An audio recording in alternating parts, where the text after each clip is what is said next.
प्यारे दोस्तों, आप हमारे जितने भी फिल्म बनते हैं वीडियो, उसमें आप देखते हो कि एक ज्ञान की मूर्ति कर्मवीर पुरुषोत्तम कर्मठ, जो पहले पूजा पाठ में विश्वास करते थे, आज उनके जीवन में परिवर्तन आया है और वो कर्म को ही पूजा समझते हैं। क्योंकि योग तरह तरह के होते हैं, भक्ति योग, कर्म योग, ज्ञान योग, हठ योग, बुद्धि योग, बहुत तरह के योग हैं।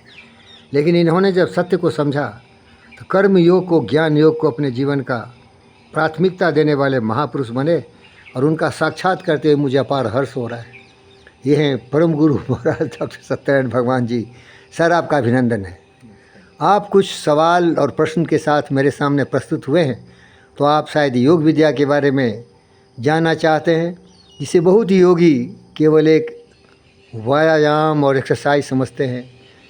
इवन आप जब दुनिया के महान गुरु थे, नाम था उनका कृष्णमाचार्य, बी के अयंगार, और आधुनिक योग विद्या के जो विख्यात महापुरुष हैं रामदेव जी, वो आपको क्या सिखाते हैं? देखा होगा, टीवी पर आते हैं, ताल ठोक के आपको मल्लयुद्ध सिखाना शुरू कर देते हैं, तरह तरह के आसन सिखाते हैं, प्राणायाम सिखाते हैं। लेकिन मेरे दोस्त, मैं आपको ये बताना चाहता हूँ कि योग विद्या है ना, वो आपको महान ज्ञानी बनाता है, जो बुद्ध ने आचरण किया था, जो विवेक ने किया था। योग विद्या का मतलब है आपके चंचल मन को, जो भटकता रहता है। आपका मन वो खेत की तरह है, देखो जंगलों से भरा हुआ है, क्योंकि उसको किसी ने सही दिशा नहीं दिया, और यहाँ किसी महापुरुष ने दिशा दिया। तो यहाँ देखोगे बगीचे हैं जिसमें फल हैं, जिसमें सुगंध है, क्योंकि इसमें भी जंगल आते। तो मेरे दोस्तों, आपका दिमाग जो है ना, बिल्कुल इस खेत की तरह है।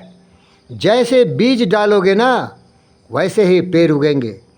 वो जंगल जो आपके सामने दिख रहा है, उसमें कोई प्रयोजित नहीं है, कोई प्लानिंग के साथ नहीं किया है, लेकिन उसमें आएगा। प्रवृत्ति है, ये ज़मीन की प्रवृत्ति है, ये मस्तिष्क की प्रवृत्ति है। अगर उसमें सही पेड़ नहीं डालोगे और उसमें जो गलत बीज गिर जाते हैं उसको निकाल के फेंक नहीं दोगे, तो जंगल झाड़ हो जाएगा। कभी भी इस तरह के सुंदर बगीचे नहीं बनेंगे। योग विद्या यही सिखाता है। तुम्हारे दिमाग में जितने भी कुविचार हैं, कुविचार का मतलब होता है मेरे दोस्त, काम, क्रोध, मद, लोभ, मोह, ईर्ष्या, द्वेष, नफरत, नाराज़गी, नकारात्मक विचार। इसको चलनी से छान के बाहर फेंक दो और इसमें केवल उन विचारों को लाओ जिससे कि मानवता का कल्याण हो, आपका भी जय हो, जीव जंतु पशु पक्षियों सबों का कल्याण हो, इस पृथ्वी का कल्याण हो। और उसको पतंजलि ने बहुत ही अच्छे शब्दों में लिखा, 8 लिम्स ऑफ योगा, अष्टांग योगा। क्या करोगे? जो मैं बता रहा हूँ उसके विपरीत कार्य करोगे।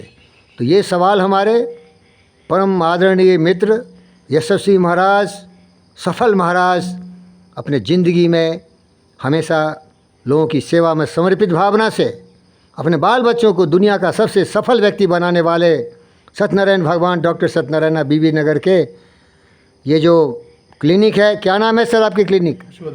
यशोदया हॉस्पिटल में दिन रात लोगों की सेवा करते हैं। और परोपकार पुण्याय पापाय परिणम। इन्होंने हजारों लाखों लोगों की बिल्कुल किफ़ायत में ट्रीटमेंट करके उनकी ज़िंदगी दिया है। और उदार इतने हैं कि इन्होंने एक विल लिख दिया है कि जब मेरी मृत्यु हो, क्योंकि मृत्यु तो अवश्य भावी है, आए हैं सो जाएंगे राजा रंग फ़कीर, एक सिंहासन चरबले एक चले जंजीर। प्यारे दोस्तों, इन्होंने लिख दिया है कि जब मेरी मृत्यु हो तो मुझे जलाना नहीं, मुझे एम्स के हॉस्पिटल में जाके समर्पित कर देना। क्योंकि तुम्हारे जैसे मेरी अनेक बेटी बेटे जो यहाँ आते हैं चिकित्सा करने के लिए, वो बॉडी के एनाटॉमी को बहुत ही बेहतरीन ढंग से समझेंगे, और मेरे मरने के बाद भी मेरे शरीर का एक एक अंग, एक एक ऑर्गन्स, एक एक सेल्स एंड टिश्यू मानवता के ज्ञान के लिए इस्तेमाल में हो। प्यारे दोस्तों, इससे बड़ा उदार क्या हो सकता है? जीते जी हज़ारों लोगों की सेवा कर रहे हैं, मरने के बाद भी इनकी यही भावना है। प्यारे दोस्तों, सीखिए इनसे कि दिन रात अच्छी बोलें, अच्छे कार्य करें, लोगों का कल्याण हो। अगर इस पृथ्वी पर पूरे सत्यनारायण हो जाएं, तो सत्य का यहाँ बोलबाला होगा, यहाँ कोई भी गलत काम नहीं होगा। यही योग विद्या है, और ये है परम योगी डॉक्टर सत्यनारायण। आपका जय हो सर, कल्याण हो। धन्यवाद।